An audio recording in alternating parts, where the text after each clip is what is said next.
Nathan, and this is Joe, and today we're going to be covering the kettlebell swing.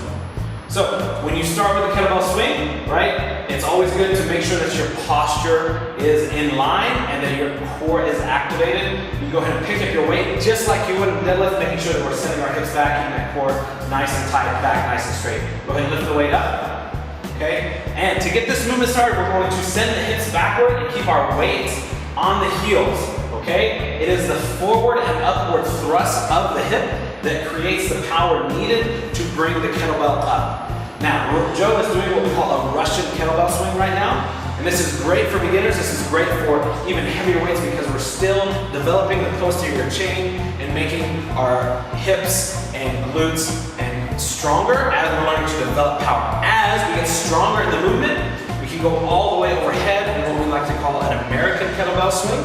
Okay, Joe, if you can just demo that right quick. Swinging the weight all the way up, right? This requires greater power in the hips, okay? But this is good. As we get stronger, we can then transition to this completely overhead movement, making sure that Joe is keeping his body in a nice straight line as that kettlebell ends overhead with arms straight. Now, there are some variations that we can do to this movement.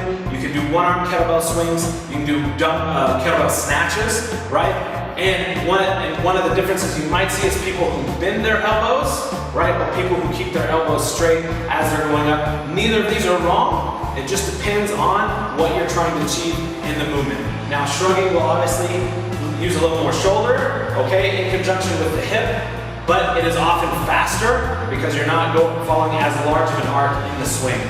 Kettlebells are a great piece of equipment, okay, because you can not only do kettlebell swings, you can do kettlebell snatches, Turkish get-ups. If you really even just want to work your biceps a little bit, they can be used as a dumbbell, okay? But great piece of equipment to have and use. Kettlebell swings, definitely something that you want to have in your arsenal as you're getting more fit. And this is one of the pieces of equipment you can almost always find in a hotel gym or a gym, just a regular gym.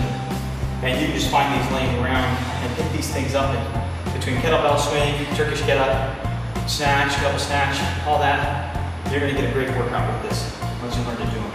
So it's a great exercises with a simple piece of equipment that'll make a big difference.